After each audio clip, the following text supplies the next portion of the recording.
Sebagai Dirut PLN dan juga Menteri BUMN, Dahlan Iskan sering melakukan tindakan kontroversi. Yang menarik adalah sebagian besar orang memuji tindakan-tindakan yang dilakukan oleh Dahlan Iskan sebagai sebuah terobosan. Tetapi tadi saya juga sebutkan bahwa ada yang mengatakan tindakan itu berlebihan atau lebay, kata anak sekarang.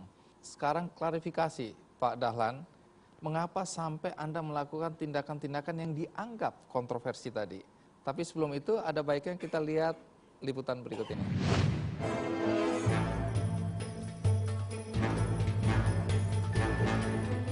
Sejak diangkat menjadi Menteri Badan Usaha Milik Negara (BUMN) 19 Oktober 2011, sosok Dahlan Iskan identik dengan aksi-aksinya yang tidak lazim dilakukan oleh pejabat tinggi di negeri ini. Pria yang kerap memakai sepatu kets di berbagai kesempatan ini melakukan aksi yang begitu fenomenal dan menjadi sorotan publik.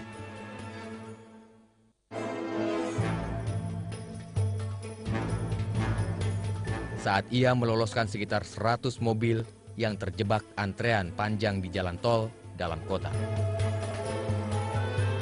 Aksinya yang lain dan mengundang decak kagum masyarakat adalah saat ia ikut turun ke jalan menjual kartu elektronik e-tol di pintu tol Cililitan.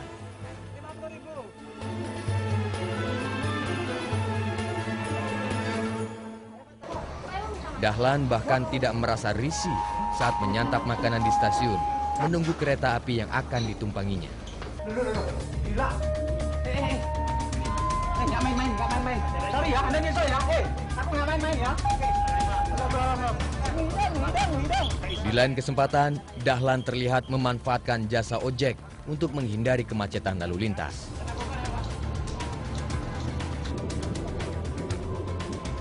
Dalam salah satu kunjungan kerja ke Cirebon baru-baru ini, Dahlan bahkan tidak ragu mengotori tangannya dan membersihkan transportasi publik, kereta api, yang ia tumpangi untuk memberikan contoh standar transportasi publik yang baik.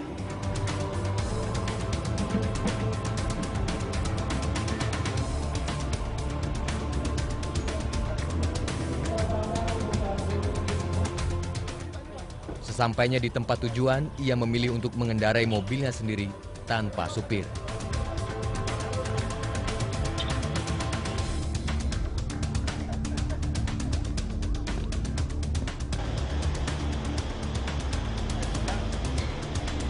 Dahlan pun terlihat rileks berbaur dengan masyarakat yang ditemuinya.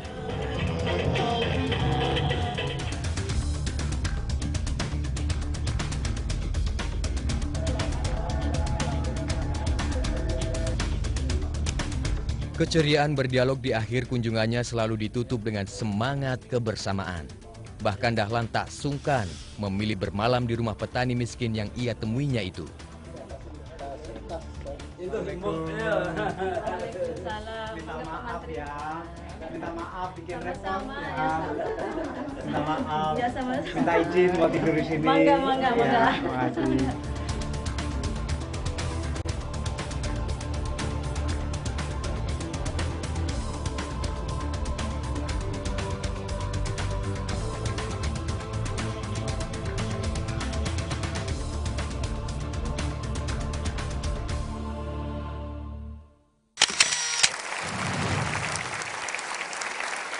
Ya, nah Pak Dahlan, sekarang tolong berikan klarifikasi satu persatu kontroversi yang akan saya tanyakan. Pertama tentang nyupir sendiri, karena dalam banyak kesempatan Anda susah diatur. Anda mau bawa sendiri padahal ada supir, ada polisi pengaman, dan ini kan jelas-jelas membahayakan Anda dan melanggar protokoler. Saya setir sendiri karena sayalah yang paling tahu saya harus kemana.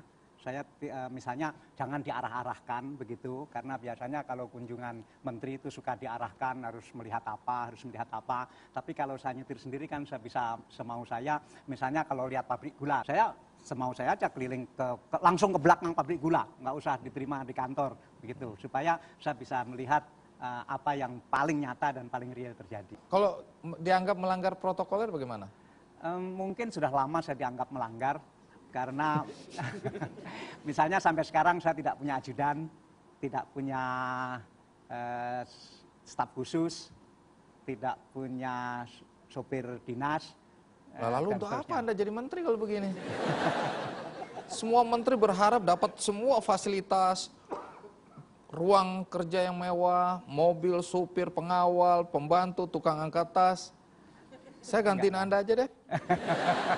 Oke, jadi Anda abaikan semua itu memang dari awal ya. Enggak. Kenapa begitu?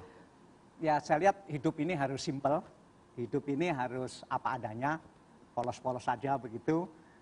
Dan kita nanti kan sebentar lagi juga tidak jadi apa-apa, supaya nanti kalau tidak jadi apa-apa lagi ya tidak usah merasa kehilangan apapun, karena pada akhirnya kita ini harus kehilangan yang paling mahal, yaitu nyawa. Kalau kita sudah latihan tidak keberatan kehilangan apapun, kelak kalau kita harus dipanggil Tuhan, kita pun tidak akan keberatan kehilangan nyawa itu.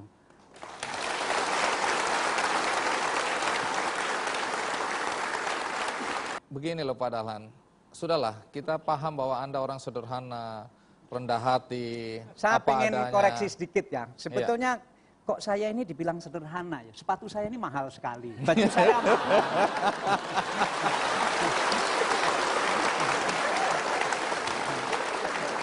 Iya.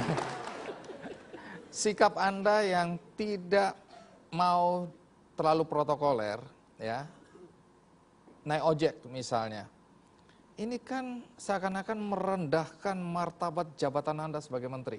Dalam hal saya naik ojek itu betul-betul macetnya luar biasa dan saya harus tepat waktu dan menurut saya tidak ada pilihan lain kecuali naik ojek. Meskipun ternyata sebetulnya saya bukan dikira saya tidak menyesal, saya menyesal juga. Oh, menarik. Karena Kenapa? panasnya luar biasa pada waktu itu. Itu helm yang Anda pakai, helmnya siapa itu? Ojek kan semua punya helm cadangan. Ya. Oh ini nggak pernah naik ojek jadi nggak tahu.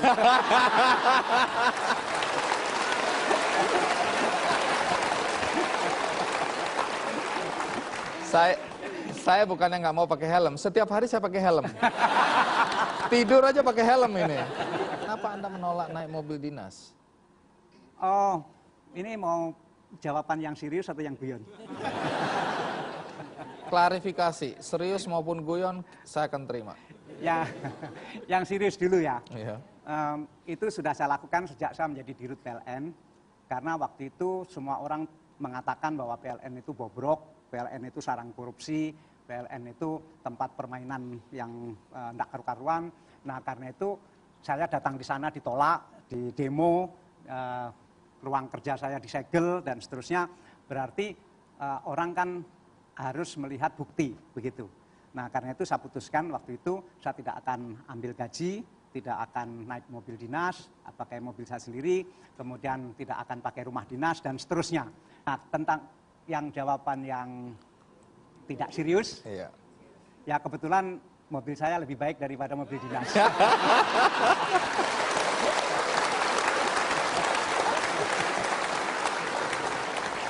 Tapi yang paling kontroversial yang diketahui oleh masyarakat itu ketika Anda di pintu tol. Nah sekali lagi, boleh nggak? Ini kan banyak orang simpang siur ini. Ada yang bilang Anda ngamuk, lempar ini, marah ini, dan seterusnya. Tapi sebenarnya apa yang mendasari tindakan Anda untuk turun, mengambil alih dan membiarkan katakanlah ratusan mobil atau 100 mobil lewat secara gratis? Apa yang terjadi waktu itu sebenarnya? Dan bagaimana perasaan Anda hari itu? Kenapa itu saya lakukan begini? Di kita ini itu terjadi apa yang disebut pembunuhan akal sehat secara besar-besaran. Menarik. Ya. Apa itu? Nah, dan banyak orang mentolerir terjadinya pembunuhan akal sehat itu. Misalnya orang mau masuk jalan tol, itu pasti keinginannya pengen cepat. Iya. Nah ini keinginannya pengen cepat, akalnya mengatakan pengen cepat, tapi di pintunya saja kok lambat. Ini sudah pasti nggak masuk akal. Nah kalau ini dibiarkan, terjadilah pembunuhan akal sehat, akhirnya orang nanti terbiasa, oh ini sudah biasa kok, nggak apa-apa kok begini. Sehingga membunuh ekspektasi tadi, itu nggak baik. Nah, terakhir ini, tidur di rumah warga di desa. Anda kan tadi bilang, untuk komparasi, kemiskinan zaman dulu sama sekarang itu apa bedanya? Penemuan Anda bagaimana? Nah saya pengen mendapatkan gambaran yang betul-betul memadai. Jangan-jangan memecahkan kemiskinan saat ini itu berbeda dengan memecahkan kemiskinan pada waktu saya miskin dulu. Karena dulu rasanya saya sama sekali tidak menderita.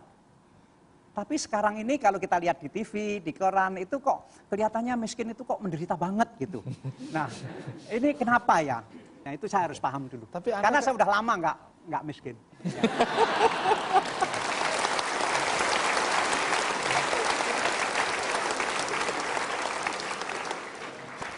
Kalau itu tadi tindakan Dahlan Iskan yang dianggap tidak lazim, maka setelah menjadi Menteri BUMN, banyak juga keputusannya yang dianggap kontroversi. Apa saja itu? Ikuti terus Kick Andy.